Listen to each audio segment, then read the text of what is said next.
આ રોડની અંદર જે 33,750 હતી એની અંદરના દબાણો 497 દબાણો એની અંદર હતા અને નદી કાંઠામાં 992 દબાણો હતા. આમ કુલ દબાણો 1489 જે અમારા મેજર થયા. આ તમામને અમે હટાવીને જે જમીન ક્લિયર કરી છે એની હાલની એપ્રોક્સિમેટ સાવ અંદાજ લગાવીને માર્કેટ વેલ્યુ કાઢીએ તો પણ 350 કરોડથી વધારે કિંમતની આ જમીન થાય છે. આમ આ 24 કલાક ચાલેલું અમારું ઓપરેશન એની અંદર અમારે 1512 મહાનગરપાલિકાનો મેન પાવર એની અંદર લાગ્યો. એમાં ઓફિસર્સથી લઈ અને મજૂર સુધીના લોકોની થઈ જાય છે કમ્પેરિઝન. અમારી મશીનરી 261 લાગી, જેમાં જેસીબીથી લઈને ટ્રેક્ટર સુધી આવી જાય છે. હું ફક્ત મેન આવર્સ ગણું, માનવ કલાકો આખા ઓપરેશનના, તો 33,264 માનવ કલાકો આની અંદર વપરાયા આખા ઓપરેશનમાં. આની અંદર કેમ દબાણ મુક્ત જે થયું છે એ ઇમ્પોર્ટન્ટ છે. તો જે વિસ્તાર અમે દબાણ મુક્ત કર્યો છે, જે સેક્ટર 1, 2 અને 3, જે પહેલાં અમારા 3 સેક્ટર આવે છે, જો આપ જસ્ટ ગૂગલના મેપથી પણ રાજકોટનો એ મેપ એ જોશો તો ખોખરદડી નદી અને આજીની નદી ત્યાં આવીને ભળે છે. એટલે જ્યારે પણ વરસાદ આવે એટલે આજીનું પાણી સીધું એ દિશા તરફ આવે અને આજીનો પટ છે આખો. છેલ્લા ઘણા વર્ષોથી આપ જુઓ છો કે દર વર્ષે ત્યાં પૂર આવે અને રેસ્ક્યુ કરવાની સ્થિતિ થાય છે. હું ફક્ત 2024નો આપને આંકડું આપું તો 2024માં 1378થી વધારે લોકોને સ્થળાંતર કરવા પડ્યા હતા. ત્યાંથી 1378 લોકો અને 370 લોકો તો રેસ્ક્યુ કરવા પડ્યા હતા ત્યાંથી. અને હું આની ગ્રેવિટી એ જણાવું કે જે એમને 370 લોકોને રેસ્ક્યુ કરવા ગયા એ ઓફિસર્સને પણ એનડીઆરએફની ટીમે ત્યાંથી 24માં રેસ્ક્યુ કરવા પડ્યા હતા. ઓફિસરો પણ તે છોડવા જે એમને રેસ્ક્યુ કરવા ગયા ટીમ ફસાઈ ગઈ હતી. એટલે આ પાણીથી ભરાતો લોકોના જીવને જોખમ સમૂહ જે હતું એ વિસ્તાર અમારો ત્યાંથી દૂર થયો છે. જ્યાં સુધી રોડની વાત છે તો એમ્બ્યુલન્સ, ફાયર કે પોલીસના વ્હીકલ પણ ના જઈ શકે એટલું નાનું, સાંકડું અને ગીચ જે હતું સ્ટ્રક્ચર, એની વચ્ચેના આ વિસ્તારમાંથી આ હવે 15 મીટરનો વાઇડ ટીપી રોડ પણ જે ખુલ્લો થયો છે. અને એનું પણ અત્યારે જે મલબો હટાવવાનું કામ ચાલે છે, જેવું પતશે એટલે પાછળ રોડનું કામ મહાનગરપાલિકા દ્વારા શરૂ થનાર છે આની પાછળ. એટલે હવે જંગલેશ્વરમાં 2 વસ્તુ અમે આ દબાણથી અમને એવું લાગે છે કે 2 વસ્તુઓ એવી થઈ છે. એક, નદીના જે દર વખતે પૂરથી આપણને ડર રહેતો હતો, લોકોના જાનમાલનો ડર રહેતો હતો, એનાથી હવે આપણે પૂરની બાબતમાં મુક્ત થયા છે. અને બીજું કે આ રોડ બનવાથી એમ્બ્યુલન્સીસ, ફાયર અને પોલીસના વ્હીકલ માટે પણ આ વિસ્તાર આખો ખુલ્લો થયો છે. આ થતાં કોઈ નાની મોટી આરોગ્યની ઇમરજન્સી, ફાયર ઇમરજન્સી અને કોઈ લો એન્ડ ઓર્ડરના ઇસ્યુ સમયે પણ એવું નહીં બને કે જંગલેશ્વરની અંદર નથી જઈ શકાતું, હવે જઈ શકાશે. એટલે એ પણ થાય છે. મિત્રો, જ્યાં સુધી લોકોને આવાસ આપવાની ને એ બધી વાત છે તો રાજકોટ મહાનગરપાલિકા આજ સુધીમાં 36,541 આવાસ 101 પ્રોજેક્ટ હેઠળ આપી ચૂકી છે. અને આ વિસ્તાર જે છે એની અંદર 873 આવાસો આજ સુધી અપાઈ ચૂક્યા છે. 873 મિત્રો એ અપાઈ ચૂક્યા છે કોઈને કોઈ ફેઝમાં. અમે ડિમોલિશન કર્યું ને તો 2-4 વસ્તુઓ જે ધ્યાન આકર્ષક આપને કહીએ કે જે આપણે બધા, મેં આપને પહેલાં પણ કીધું કે we wanted to talk informally as well. કેમ કે એક મહત્વનો મુદ્દો, કાચા મકાનો તો અમને નહિવત જેવા મળ્યા છે, જે કાચા માટીના નહિવત અમુકને ગણીએ. ફક્ત ઉપર સ્લેબ ના હોય ને એવા આશરે 500 જેવા મકાનો છે, પણ પાકા ફક્ત પતરા હોય ઉપર, એવા 500 જ છે. આ જે 1500ની આપણે વાત કરીએ છીએ, 1400 ઉપર 1500. બાકી જે 989 મકાનો છે એ વિગત થોડી વિચારવા જેવી છે. આ 500ની બાબતમાં પણ હું આપને કહું, આ 500માંથી અમને 250 એવા મકાનો મળ્યા કે જે એકદમ આઈડેન્ટિકલ લાઈનથી છે. આપ સમજો, 250 મકાનો અલગ અલગ એવા લાઈનમાં છે. એટલે હું 250 આઈડેન્ટિકલ નથી કહેતો, પણ આમ તમને 10-10, 15-15, 100-100, 50-50 એવી ઓરડી સેમ લાગે. સેમ વિન્ડો હોય, સેમ દરવાજા હોય, સેમ અંદરનો કલર હોય. તમે કહો મિત્રો કે શું 100-200 લોકો ભેગા થઈને આઈડેન્ટિકલ 100 ઓરડીઓ બનાવશે કે આ કોઈ બનાવીને ભાડે આપ્યું? આ પણ એટલે 500 પહેલાની જે વાત કરી એમાંથી 250 તો આઈડેન્ટિકલ ઓરડીઓ. કોઈ આવ્યા અને એકલા એને દબાણમાં મકાન બનાવ્યું એવું નહીં. નિવાસી જે છે એની અંદર 50 થી 100 વાર જમીનમાં ફેલાયેલા હોય એવા 800 થી વધારે મકાનો જોવા મળે. 800 જેવા 100 વાર સુધીના મકાન છે. અને 100 વારથી વધારે જગ્યા ધરાવતા હોય એવા 150 મકાનો અમને જોવા મળ્યા છે કે જે ખરેખર પ્રિટી સાઇઝેબલ હાઉસીસ. એવા અમને 150 થી વધારે મકાનો અમને આની અંદર જોવા મળ્યા છે. અને 200 હું આવાસો તમને એવા કહું કે એકદમ આધુનિક સુવિધા સાથેના અમને 200 થી વધારે મકાનો અમને આની અંદર જોવા મળ્યા છે. હું ફરીથી આંકડો કહું છું, 500 મકાન એવા મળ્યા કે જેને ઉપર સ્લેબ નથી. મકાનો તો પાકા જ છે, કાચા તો નહીવત છે. આ 500 માંથી પણ 250 એવા છે કે જે આઈડેન્ટિકલ મકાનો.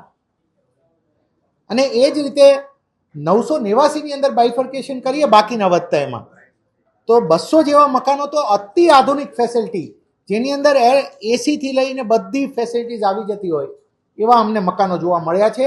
કાલનો અમારો દિવસ વિચારો કે પહેલા દિવસે અમે 1119 દબાણો તોડી શક્યા. બીજા દિવસે અમને ખૂબ અઘરું પડ્યું કેમ કે બધા 2-2, 3-3 માળના મકાનો એ તોડવા માટે અમારા જેસીબી પણ ખૂબ મહેનત લાગી. એટલે એવું નથી, હું આનાથી જે આંકડાથી આપણે ક્લિયર કરું છું કે એવું નથી કે સાવ કોઈ કાચા અને સાવ ઝૂંપડીઓ વાળી સ્થિતિ હતી.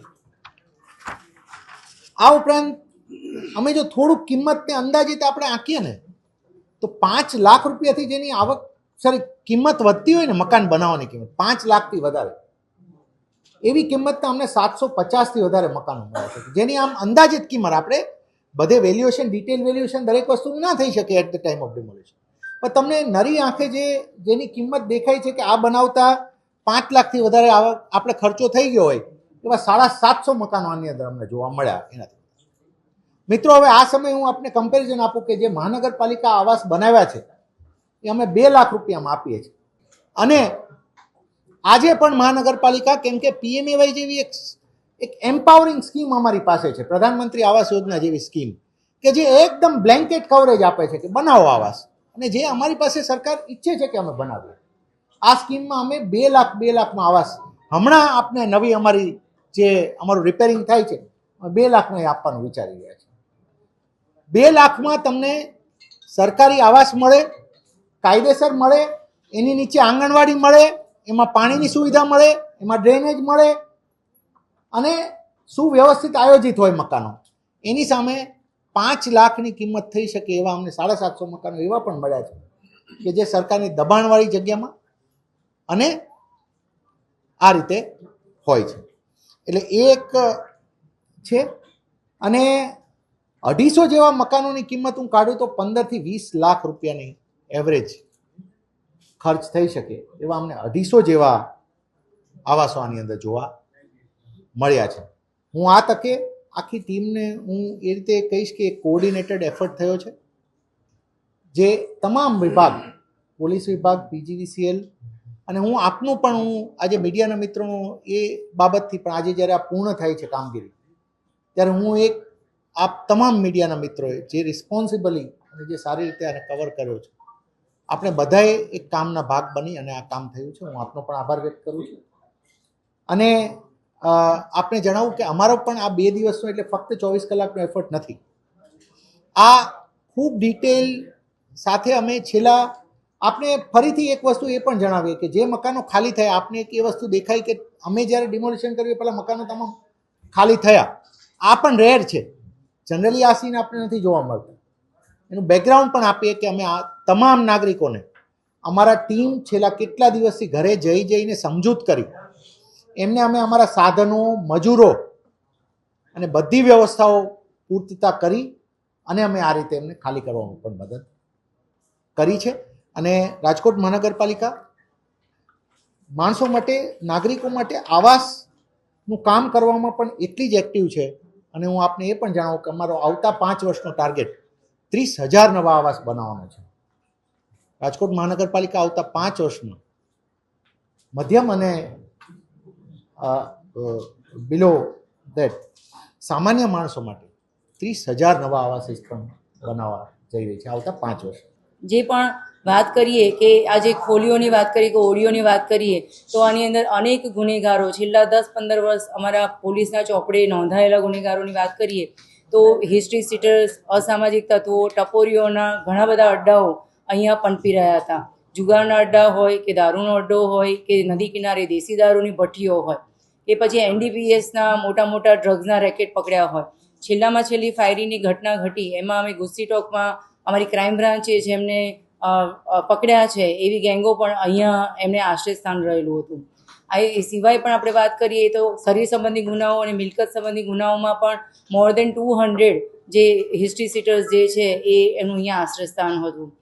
આ જે ડિમોલિશન થયું છે એના માટે ચોક્કસ એવું કહી શકાય કે આ લોકો નાની નાની ઓડીઓ બનાવી અને એને ભાડે ચડાવી અને એની જે ઇન્કમ છે જે આર્થિક લાભ મેળવી અને એને અસામાજિક પ્રવૃત્તિઓ ચલાવવામાં જે કરતા હતા એ જે નેક્સસ છે એ આખું તૂટ્યું છે. અને વ્યાજખોરી જે છે કે એ જે પૈસો જે છે એ જે પણ જરૂરિયાતમંદ હોય એને ઊંચા વ્યાજે આપવાનું અને એને આખા વ્યાજના ચક્રમાં ફસાવી અને એનું શોષણ કરવાનું જે ચક્ર છે એ પણ આમાં તૂટશે. આખી સમગ્ર પ્રક્રિયા જે છે એની અંદર અમારી સ્પેશિયલ જે ટીમો હતી એ ક્વિક રિસ્પોન્સ ટીમ હોય કે પછી અમારું સ્પેશિયલ ઓપરેશન ગ્રુપ હોય કે અમારી ક્રાઇમની ટીમો હોય એમે ખભા મળાવીને કામ કર્યું છે. અને સૌથી બેસ્ટ પાર્ટ આનો અહીંયા એ રહ્યો છે કે 14 જેટલા ધાર્મિક સંસ્થાનો પણ હતા. અને અત્યારે આપણે જાણીએ છીએ પવિત્ર રમઝાન મહિનો પણ ચાલી રહ્યો છે એટલે આખા અહીંયા મિશ્ર વસ્તી છે. આખું વસ્તીનું જે સેન્સસ જે છે એ ધાર્મિક રીતે, પ્રાદેશિક રીતે અને અહીંયા પરપ્રાંતીય પણ ઘણા બધા રહી રહ્યા છે. એટલે બધા જ પ્રકારની મિશ્ર વસ્તીની સાથે કોઈને પણ તકલીફ ના પડે એ રીતે વર્ક કરવામાં આવ્યું. અને જ્યાં ધાર્મિક સંસ્થાન હતા એમાં પણ લાગણી દુભાઈની રીતે જે તે શાસ્ત્રોક્ત વિધિથી એનું ઉત્થાપન કરી અને પુનઃસ્થાપન થાય એવી રીતે સુવ્યવસ્થાનું આયોજન થયું. આ સારું માનનીય પોલીસ કમિશનર શ્રીની નેજા હેઠળ ફ્રિકવન્ટલી ફ્લેગ માર્ચનું આયોજન, રૂબરૂ જે પણ પબ્લિક લીડર છે એની સાથે સંવાદ સાધવાનું, જે મહિલા, બાળકો અને વૃદ્ધો છે એમને તકલીફ ના પડે.